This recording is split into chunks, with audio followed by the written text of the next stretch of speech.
হযরত সুমাইয়া রাদিয়াল্লাহু তাআলা আনহা এবং তার সন্তান আম্মার ইবনে ইয়াসির রাদিয়াল্লাহু তাআলা আনহু ঈমান আনছে। কুলাঙ্গার আবু জাহেল যখন জানতে পারল রাস্তা দিয়া মা এবং সন্তান হেঁটে যাচ্ছে, ডাক দিয়া বলল, সুমাইয়া, শুনলাম নাকি ঈমান আনছো? বলে, হ্যাঁ ঈমান আনছি। আবু জাহেল বলে, সুমাইয়া, ঈমানটা ছেড়ে দাও, না হয় খুব ভয়াবহ পরিণতি হবে। সুমাইয়া রাদিয়াল্লাহু তাআলা আনহা ডাক দিয়া বললেন, আবু জাহেল, ভুল জায়গায় নক করেছো। এমন আল্লাহর প্রতি ঈমান এনেছি, এমন নবীর কদমে নিজেকে সঁপে দিয়েছি, জান দিয়া দিব, তবু একটা মুহূর্তের জন্য ঈমান দিব না। আল্লাহু আকবার বলেন। সুমাইয়া রাদিয়াল্লাহু তাআলা আনহা এই কথা বলার পরে কুলাঙ্গার আবু জাহেল সুমাইয়াকে এবং তার সন্তান আম্মার ইবনে ইয়াসিরকে দুইটা পিলারের সাথে বেঁধে ফেললো। দুইটা পিলারের সাথে বেঁধে আম্মার ইবনে ইয়াসিরকে ডাক দিয়া বলে, আম্মার, ঈমান ছেড়ে দে, না হয় কঠিন দৃশ্য তোর দেখতে হবে। আম্মার ইবনে ইয়াসির ডাক দিয়া বলল, আবু জাহেল, এমন আল্লাহর প্রতি ঈমান এনেছি, এমন নবীর কদমে নিজেকে বিলিয়ে দিয়েছি, জান দিয়া দিব, একটা মুহূর্তের জন্য ঈমান দিব না। এই কথা বলার পরে কুলাঙ্গার আবু জাহেল আম্মার ইবনে ইয়াসিরের সামনে, সন্তানের সামনে মা সুমাইয়াকে বিবস্ত্র করে ফেললো। চিল্লা বলেন নাউযুবিল্লাহ। মায়ের সামনে সন্তান উলঙ্গ, সন্তান বিবস্ত্র, দৃশ্যটা কেমন ভাইরা আমার একটু চিন্তা করে দেখুন। ওই পজিশন থেকে সুমাইয়া ডাক দিয়া বলল, আম্মার, এমন সন্তান পেটে ধারণ করি নাই, যেই সন্তান আমার সামনে বেঈমানের কাছে তার ঈমান বিক্রি করে দিবে। আল্লাহু আকবার বলেন। মুসলমান ভাইরা আমার, এই কথা বলার পরে আবু জাহেল ক্ষিপ্ত হয়ে একটা বর্ষা নিক্ষেপ করেছে সুমাইয়ার গুপ্তাঙ্গে। মুসলমান ভাইরা আমরা ঘটনা জানি। একটা বর্ষা সুমাইয়া রাদিয়াল্লাহু তাআলা আনহার লজ্জা স্থানে নিক্ষেপ করার সাথে সাথে আম্মার ইবনে ইয়াসিরকে ডাক দিয়া বলল, আম্মার রে, এই মুহূর্তে শাহাদাতের পেয়ালা পান করতেছি, তবে তোমাকে ওসিয়ত করে যাচ্ছি, আমি তো দুনিয়া থেকে চলে যাব, কিন্তু খবরদার এই বেঈমানদের কাছে তোমার ঈমান বিক্রি করে দিও না। আল্লাহু আকবার। মুসলমান ভাইরা আমার, এরকম মজবুত ঈমান যারা আনবে, এক নাম্বার গুণ, দুই নাম্বার গুণ হলো ওয়া আমিলুস সালিহাত। ঈমান আনার পরে যারা নেক আমল করবে, আর নেক আমলগুলা নিজের মন গড়া করবে না, নবীর তরিকা অনুযায়ী, নবীর দিক নির্দেশনা মোতাবেক নেক আমলগুলাকে করবে। দুই নাম্বার গুণ। তিন নাম্বার গুণ হলো ওয়া আখবাতু ইলা রাব্বিহিম। তিন নাম্বার গুণ হলো যারা আল্লাহ তাআলার প্রতি বিনয়ী হবে, দিলের মধ্যে অহংকার থাকবে না। মুসলমান ভাইরা আমার, আজকে এই রোগটা আমাদের সকলের মধ্যেই, কথা বলেন ঠিক কিনা? অহংকার পতনের মূল। অহংকার কিসের মূল? সবাই জানি, এই কথা সবাই বলি, কথা বলেন ঠিক কিনা? মুসলমান ভাই আমার, কিছু টাকা পয়সা হলেই আমাদের মধ্যে অহংকার চলে আসে, রাস্তা দিয়া হাঁটা যায় না, কথা বলেন ঠিক কিনা? কিছু শিক্ষা অর্জন করলেই তার চেয়ে বড় হুজুর, তার চেয়ে বড় আলেম, তার চেয়ে বড় জ্ঞানী মনে হয় আর কেউ নাই, আছে না নাই? মুসলমান ভাই আমার, মনে রাখতে হবে আমাদের চেয়ে বড় আলেম ছিল মিস্টার ইবলিস। অহংকার করার কারণে কিয়ামত পর্যন্ত অভিশপ্ত হয়ে গেছে, জাহান্নামী হয়ে গেছে, কথা বলেন ঠিক কিনা? মুসলমান ভাই আমার, অহংকার করেছিল ফেরাউন, টিকতে পারে নাই। আল্লাহ তাআলা এমন ভাবে পতন ঘটিয়েছেন, কিয়ামত পর্যন্ত ফেরাউনের লাশটাকে আমার আল্লাহ শুটকি বানায়া জাদুঘরের মধ্যে রেখে দিয়েছেন, কথা বলেন ঠিক কিনা? ক্ষমতা পেয়ে যারা অহংকার করে, ক্ষমতা পেয়ে যারা অপব্যবহার করে, আমার আল্লাহ যুগে যুগে দেখায়া দিয়েছেন। এর দৃষ্টান্ত আমাদের সামনে, কি বলেন? 5ই আগস্ট আমরা দেখেছি, যারা ক্ষমতা পেয়ে ক্ষমতার অপব্যবহার করেছে, আমার আল্লাহ এমন ভাবে পতন ঘটাইছে, এমন জিল্লতির সাথে, এমন অপদস্থতার সাথে তাদেরকে আল্লাহ তাআলা পতন ঘটাইছে। বাংলার জমিন ছাড়তে বাধ্য হয়েছে, দুপুরের খাবারটুকু তারা খেতে পারে নাই, কথা বলেন ঠিক কিনা? মুসলমান ভাই আমার, এজন্য ক্ষমতা পেয়ে অপব্যবহার করা যাবে না, অহংকার করা যাবে না, একটু সম্পদ হলে অহংকার করা যাবে না। কারণ বিশ্ব নবী মুহাম্মদুর রাসূলুল্লাহ সাল্লাল্লাহু আলাইহি সাল্লাম বলেন, লা ইয়াদখুলুল জান্নাতা মান কানা ফি কলবিহি মিসকালু যাররাতিন মিন কিবারিন, যার অন্তরের মধ্যে সরিষার দানা পরিমাণ অহংকার থাকবে, ওই ব্যক্তিটা কখনো আল্লাহর জান্নাতে ঢুকবে না। নাউযুবিল্লাহ। বিশ্বনবী মুহাম্মদুর রাসূলুল্লাহ সাল্লাল্লাহু আলাইহি ওয়াসাল্লামের ভাষ্য, মান তাওয়াযা লিল্লাহ রাফাআহুল্লাহ, যারা আল্লাহর জন্য বিনয় হয়ে যাবে, আমার আল্লাহ তাদেরকে মর্যাদাবান বানিয়ে দিবেন, সুবহানাল্লাহ।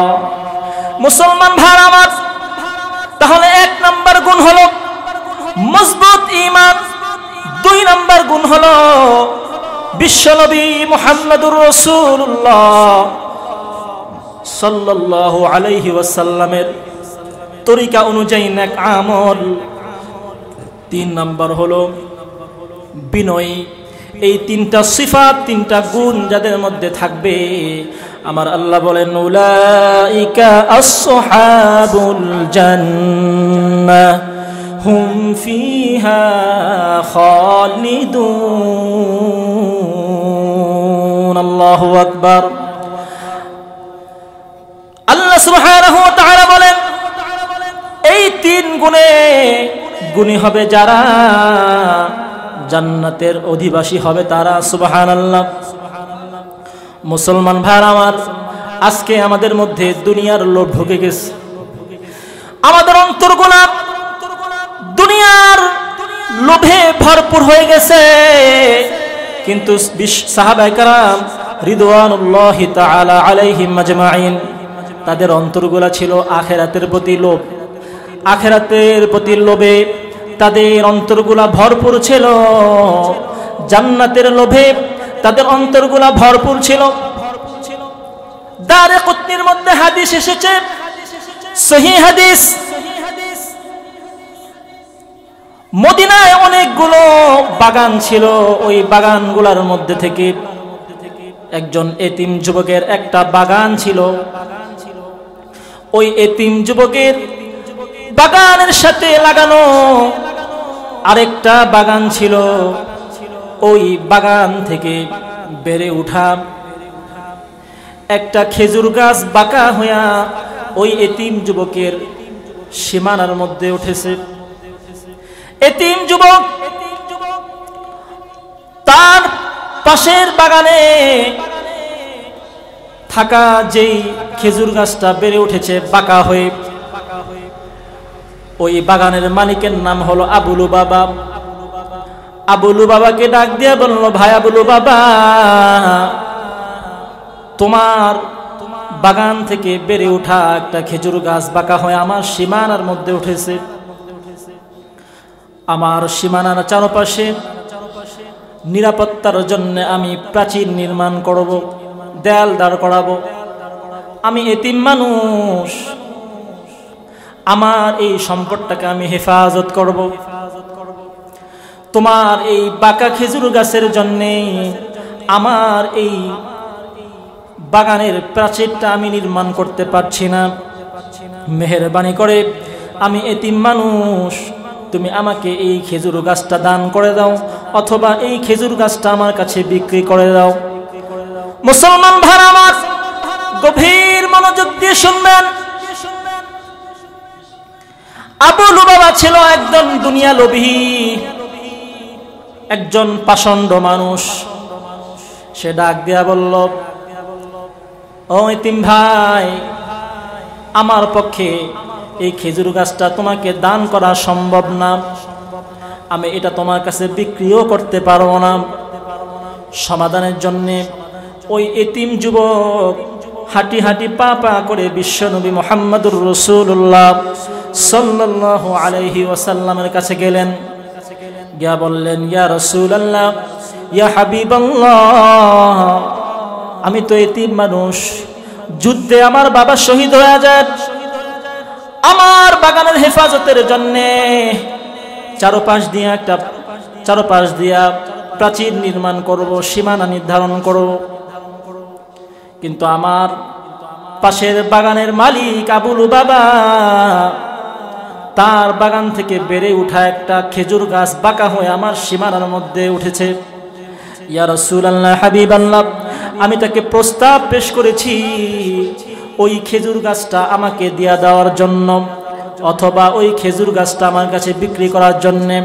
ইয়া রাসূলুল্লাহ, হাবিবাল্লাহ, সে আমার কাছে এই খেজুর গাছটা বিক্রিও করবে না, আমাকে দানও করবে না।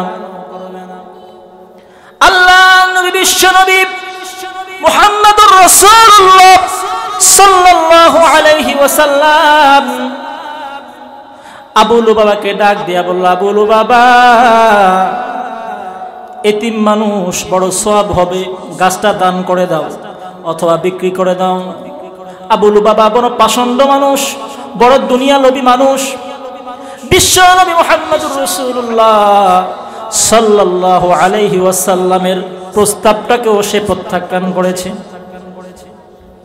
মুসলমান ভাই আমার, নবী আমার নিশ্চুপ হয়ে বসে আছেন। সামনে থাকা সাহাবা کرامের মধ্য থেকে একজন সাহাবী, নাম তার আবু দাহদাহা রাদিয়াল্লাহু তাআলা আনহু, আবু দাহদাহা দাঁড়ায় গেলেন, ডাক দিয়া বললেন, ইয়া রাসূলুল্লাহ, হাবিবাল্লাহ, আমি যদি আবুলু বাবা থেকে এই গাছটা এতিম যুবক ভাইকে নিয়ে দেই, তাহলে আমার কি ফজিলত আছে, তাহলে আমার জন্য কি ফায়দা থাকবে? আল্লাহ নবী, বিশ্ব নবী রাহমাতুল লিল আলামিন বললেন, আবু দাহদাহা, শোনো, যে ব্যক্তি এই এতিম মানুষকে, এই এতিম যুবককে এই গাছটা নিয়ে দিবে, আমি বিশ্ব নবী ওয়াদা করতেছি, কাল কিয়ামতের ময়দানে আল্লাহ সুবহানাহু ওয়া তাআলা ওই ব্যক্তির জন্য জান্নাতে একটা খেজুর গাছ নির্মাণ করে দিবেন। সুবহানাল্লাহ। আবু দাহদাহা সাথে সাথে বললেন, ইয়া রাসূলুল্লাহ, ইয়া হাবিবাল্লাহ, মদিনায় আমার একটা বিশাল বাগান আছে, আমার বাগানে 600 খেজুর আছে, 600 খেজুর গাছ আছে, এবং আমার বাগানে একটা দোতলা বাড়ি আছে। আমার বাগানের মধ্যে একটা মিষ্টি পানির কূপ আছে। ইয়া রাসূলুল্লাহ, হাবিবাল্লাহ, আমি ঘোষণা দিতেছি, আবু লুবাবা, আমি তোমার কাছে প্রস্তাব পেশ করতেছি, আমার বাগানের মধ্যে যতগুলো গাছ আছে, দোতলা যে বাড়ি আছে, মিষ্টি পানির যে কূপ আছে, এগুলো সব সহ এই পুরা বাগানটা আমি তোমাকে দিয়ে দিলাম, বিনিময়ে ওই একটা খেজুর গাছ তুমি আমাকে দিয়ে দাও। আবু লুবাবা হতভম্ব হয়ে গেল, বলে কি, একটা খেজুর গাছ, এটার জন্য আমি এত বিশাল বাগানের মালিক হয়ে যাব? না না, হাতছাড়া করা যায় না, হাতছাড়া করা যায় না। কারণ আবু লুবাবা ছিল দুনিয়া লোভী মানুষ, জান্নাতের কোনো লোভ, জান্নাতের কোনো টান, জান্নাতের কোনো ভালোবাসা, মোহাব্বত তার অন্তরের মধ্যে ছিল না। আবু দাহদাহ রাদিয়াল্লাহু তাআলা আনহু বিশ্বনবী মুহাম্মদুর রাসূলুল্লাহ সাল্লাল্লাহু আলাইহি ওয়াসাল্লামের একজন জলিল কদর সাহাবী, অন্তরের মধ্যে জান্নাতের মোহাব্বত, জান্নাতের ভালোবাসা, জান্নাতের টান, জাহান্নামের ভয়। এজন্য জান্নাতের এই অফারের কথা শুনে আর তিনি নিজেকে কন্ট্রোল করতে পারলেন না। এবার আবু দাহদাহ রাদিয়াল্লাহু তাআলা আনহু বিশাল খেজুরের বাগান আবু লুবাবাকে দিয়ে দিল। আবু লুবাবা বলল, ঠিক আছে, তাহলে আমার এই গাছটা আমি এতিম, আমার এই গাছটা আমি আবু দাহদাহকে দিয়ে দিলাম। এবার আবু দাহদাহ এই খেজুর গাছের মালিক হয়ে গেল। এবার বিশ্বনবী মুহাম্মদুর রাসূলুল্লাহ সাল্লাল্লাহু আলাইহি ওয়াসাল্লামকে বলতেছে, ইয়া রাসূলুল্লাহ, ইয়া হাবিবাল্লাহ, এখন তো এই খেজুর গাছের মালিক আমি, এখন এই খেজুর গাছের, এই পুরা খেজুর গাছটা আমি এই যুবক এতিমকে দিয়ে দিলাম। সুবহানাল্লাহ। মুসলমান ভাই আমার, আবু দাহদাহ প্রশ্ন করলেন, ইয়া রাসূলুল্লাহ, ইয়া হাবিবাল্লাহ, খেজুর গাছটা তো দিয়ে দিলাম, কিন্তু আমার জন্য যে অফারটা ছিল, ওই অফারটা কি কার্যকর হয়েছে কিনা? আল্লাহর নবী বিশ্ব নবী রাহমাতুল লিল আলামিন বললেন, আবু দাহদাহ, শোনো শোনো, তুমি তোমার 600 খেজুর গাছওয়ালা বিশাল বাগানটা আবু লুবাবাকে দিয়া দিতে দেরি করেছো। আসমানের মালিক আল্লাহ তোমার জন্য জান্নাতের মধ্যে খেজুর গাছ রোপণ করতে দেরি করে নাই। সুবহানাল্লাহ। আবু দাহদাহ, আমি বিশ্বনবী তোমাকে বলছি, তোমার জন্য এখন থেকে জান্নাতের বিশাল বড় বড় খেজুর গাছগুলো তোমার জন্য অপেক্ষা করতেছে। তুমি মৃত্যুবরণ করতে দেরি হবে, চোখ কাটতে দেরি হবে, ওই বিশাল বড় বড় খেজুর গাছের মালিক হতে দেরি করবে না। চিল্লা বলেন না সুবহানাল্লাহ। মুসলমান ভাই আমার, এই ছিল সাহাবায়ে কেরামের মধ্যে জান্নাতের লোভ, জান্নাতের টান, জান্নাতের প্রতি ভালোবাসা। এজন্য মুসলমান ভাই আমার, জান্নাতের প্রতি টান যদি থাকে তাহলে নেক আমল ভালো লাগবে, নেক আমল করার প্রতি আমাদের টান আসবে, মহাব্বত আসবে। কথা বলেন ঠিক কিনা? মুসলমান ভাই আমার, এবার আসুন জান্নাতের বর্ণনা। জান্নাত কেমন সুন্দর, কেমন সুন্দর করে আমার আল্লাহ জান্নাতকে সাজিয়েছেন। আল্লাহ সুবহানাহু ওয়া তাআলা বলেন, ফালা তা'লামু নাফসুম মা উখফিয়া লাহুম মিন কুররাতি আ'য়ুন জাযাআন বিমা কানু ইয়া'মালুন। আল্লাহ সুবহানাহু ওয়া তাআলা বলেন, দুনিয়ার কোন মানুষ জান্নাতের সৌন্দর্যের কথা ভাবতেও পারবে না, অনুধাবন করতেও পারবে না। বুখারী মুসলিমের হাদিস, হাদিসে কুদসির মধ্যে আল্লাহ সুবহানাহু ওয়া তাআলা বলেন, আ'দাত لعبادي الصالحين ما لا عين رأت ولا أذن سمعت ولا خطر على قلب بشر আল্লাহ সুবহানাহু ওয়া তাআলা বলেন আমার মুমিন বান্দা বান্দীদের জন্য এত চমৎকার করে আমি আল্লাহ জান্নাত সাজাইছি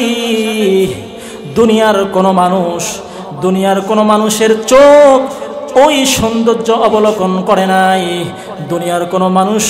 দুনিয়ার কোন মানুষের কান ওই সৌন্দর্যের বর্ণনা শোনে নাই দুনিয়ার কোন মানুষের অন্তর ওই সৌন্দর্যের কথা কখনো কল্পনা করতে পারে নাই সুবহানাল্লাহ মুসলমান ভাই আমার তিরমিজি শরীফের হাদিস 2526 নম্বর হাদিসের বর্ণনা সাহাবায়ে কেরাম প্রশ্ন করলেন ইয়া রাসূলুল্লাহ ইয়া হাবিবাল্লাহ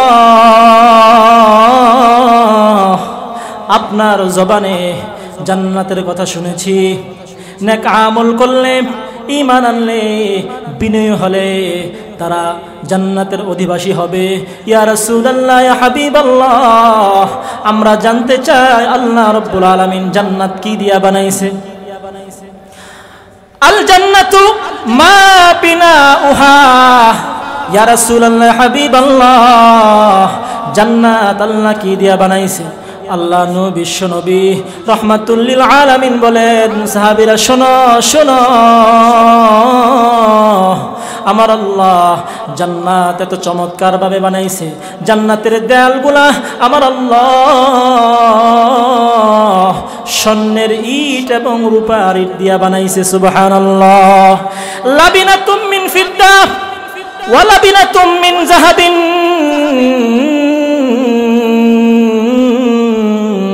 জান্নাতের দেয়াল আমার আল্লাহ একটা স্বর্ণের ইট আরেকটা রূপার ইট একটা স্বর্ণের ইট আরেকটা রূপার ইট এভাবে করে আমার আল্লাহ জান্নাতের দেয়াল নির্মাণ করেছে সুবহানাল্লাহ মুসলমান ভাইরা শুধু তাই না দুনিয়াতে দুইটা ইটের মাঝখানে গাঁথুনি দেওয়া লাগে জান্নাতের মধ্যে ওই স্বর্ণের ইট এবং রূপা ইটের মাঝখানে আমার আল্লাহ সুবহানাহু ওয়া তাআলা গাঁথুনি ব্যবহার করেছেন দুনিয়ার কোন সামান্য ইট বালি সিমেন্ট দিয়া ওই দুই ইটের মাঝখানে আমার আল্লাহ গাঁথুনি দেয় নাই ওই গাঁথুনিগুলো ব্যবহার করেছেন ওয়া মিলাতুহাল মিসকুল আসফার ওই গাঁথুনিগুলো আল্লাহ তাআলা দিয়েছেন মিশক আম্বর সুবহানাল্লাহ বলেন মিশক আম্বর দিয়া সুগন্ধিযুক্ত মৃগ নাভি দিয়া আমার আল্লাহ ওই স্বর্ণের ইট এবং রূপার ইটের মাঝখানে জোড়া লাগাইছে সুবহানাল্লাহ শুধু তাই না দুনিয়াতে আমরা যখন দেয়াল নির্মাণ করি দুইটা ইট মাঝখানে গাঁথুনি দেই অনেক সময় ফাঁকা থাকে ওই ফাঁকাটাকে বন্ধ করার জন্য আরেকটা ইট সেখানে ঢুকায় দিই কথা বলেন ঠিক কিনা মুসলমান ভাই আমার ওই জান্নাতের দেয়াল আল্লাহ রাব্বুল আলামিন যখন নির্মাণ করেছেন দুইটা ইটের মাঝখানে স্বর্ণের ইট এবং রূপা ইটের মাঝখানে যখন ফাঁকা ছিল ওই ফাঁকাটাকে আল্লাহ সুবহানাহু ওয়া তাআলা মণি মুক্তা ইয়াকুত পাথর দিয়ে আমার আল্লাহ পূরণ করে দিয়েছে সুবহানাল্লাহ আল্লাহ সুবহানাহু ওয়া তাআলা বলেন وحصبها اللؤلؤ والياقوت মণিমুক্তা ইয়াকুত পাথর দিয়া আমার আল্লাহ ওই জান্নাতের স্বর্ণের ইট এবং রূপার ইটের মাঝখানে আমার আল্লাহ পূরণ করে দিয়েছেন ওই ফাঁকা জায়গাটাকে আল্লাহ সুবহানাহু ওয়া তাআলা বন্ধ করে দিয়েছেন মুসলমান ভাইরা আমার দুনিয়াতে আমরা বাড়ি বানাই টাইলস করি বিভিন্ন ব্র্যান্ডের টাইলস আমরা ব্যবহার করি আল্লাহ সুবহানাহু ওয়া তাআলা জান্নাতের ফ্লোর জান্নাতের টাইলসগুলা আল্লাহ তাআলা কেমন বানাবেন শুনেন ওয়া তুরবাতুহাজ জাফরান জাফরানের মাধ্যমে আমার আল্লাহ ওই ফ্লোরগুলাকে ব্যবহার ওই ফ্লোরগুলাকে বানাবেন সুবহানাল্লাহ মুসলমান ভাইরা আমার, শুধু তাই না, জান্নাতের সৌন্দর্য এত চমৎকার, এত চমৎকার, এত নয়া বিরাম। আমার আল্লাহ বলেন বিশ্বনবী সাল্লাল্লাহু আলাইহি ওয়াসাল্লামের মাধ্যমে, ইন্না ফিল জান্নাতি লাগুরাফা, ইন্না ফিল জান্নাতি লাগুরাফান, জান্নাতের ওই বিল্ডিংগুলো এত চমৎকার হবে, এত চমৎকার হবে, ইউরা যুহুরুহা মিন বুতুনিহা ওয়া বুতুনুহা মিন যুহুরিহা, জান্নাতের বিল্ডিংগুলো এত চমৎকার হবে, ভিতর থেকে বাহিরের সব দৃশ্যগুলো দেখা যাবে, আর বাহির থেকে ভিতরের সব দৃশ্যগুলো দেখা যাবে। সুবহানাল্লাহ। ওই সোফা সেটের মধ্যে বসবে পরস্পর মুখামুখি হয়ে, দৃশ্যটা কেমন হবে একটু কল্পনা করেন প্রিয় ভাইরা আমার। শুধু তাই না, ইয়াতুফু আলাইহিম উইলদানুম মুখাল্লাদুন বিআকওয়াবিন ওয়া আবারিকা ওয়া কাসিম মিন মাঈন। জান্নাতীরা জান্নাতের মধ্যে পরস্পর মুখোমুখি হয়ে বসবে, আর চারদিক থেকে, চতুর্দিক থেকে জান্নাতের কিশোরীরা, জান্নাতের খাদেম খুদ্দামরা শরাব নিয়ে আসবে, শরাবের পেয়ালা নিয়ে আসবে, বিভিন্ন পানপাত্র নিয়ে আসবে, ফলমূল নিয়ে আসবে, পাখির গোশত নিয়ে আসবে, জান্নাতীরা খাবে আর মন ভরে জান্নাতের দৃশ্যগুলো অবলোকন করবে। সুবহানাল্লাহ। দুনিয়াতে শরাব খেলে মাথা ঘোরায়, মাতলামি আসে। আমার দেশের যুবকেরা মদ খায়া, শরাব খায়া, লাল পানি খায়া বড় গিয়া মা ডাকে, আছে না নাই? সন্তানের গিয়া কয় আব্বা, আব্বারও কয় চাচা, আছে না নাই? মুসলমান ভাইরা আমার, জান্নাতের শরাবগুলো এত সুস্বাদু হবে, লা ইউসাদ্দাউনা আনহা ওয়ালা ইউনজিফুন। জান্নাতের শরাব খেলে মাতলামি আসবে না, মাথা ঘুরাবে না, মাথার মধ্যে কোনো ব্যথা হবে না, যন্ত্রণা হবে না। সুবহানাল্লাহ। ওই সৌন্দর্যময় জান্নাতে আমরা যেতে চাই। আল্লাহ আমাদের সকলকে কবুল করুন। মুসলমান ভাইরা আমার, শেষ কথা বলে আমি শেষ করে দিব। হুজুর চলে আসছেন। 3টা কাজ করলে জান্নাতের অধিবাসী হওয়া যাবে। কয়টা কাজ? 1 নম্বরে মজবুত ঈমান, 2 নম্বরে বিশ্বনবী মুহাম্মদুর রাসূলুল্লাহ সাল্লাল্লাহু আলাইহি ওয়াসাল্লামের তরিকা অনুযায়ী নেক আমল, আর 3 নাম্বার হলো বিনয়। এই 3টা সিফাত গুণ যাদের মধ্যে থাকবে, আমার আল্লাহ বলেন উলাইকা আসহাবুল জান্নাতি হুম ফিহা খালিদুন। আল্লাহ সুবহানাহু ওয়া তাআলা এই 3 গুণে গুণান্বিত হবে যারা, আমার আল্লাহ তাদেরকে জান্নাতের অধিবাসী বানায় দিবে। সুবহানাল্লাহ। নারায়ে তাকবীর।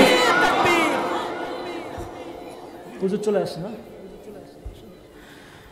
মুসলমান ভাইরা আমার, হুজুর যেহেতু চলে আসছে, আমি একটু অসুস্থ মানুষ, আরো দীর্ঘ আলোচনা করার ইচ্ছা ছিল। হুজুর চলে আসছেন, আমি আর কথা বাড়াবো না। আপনাদের সকলের কাছে আমি বিনীতভাবে দোয়া চাই, আল্লাহ তাআলা যেন আমাকে পরিপূর্ণভাবে শিফা দান করেন। আমিও দোয়া করব আল্লাহ তাআলা আপনাদের সকলকে যেন সুস্থ রাখেন, ভালো রাখেন। আসসালামু আলাইকুম ওয়া রাহমাতুল্লাহি ওয়া বারাকাতুহু।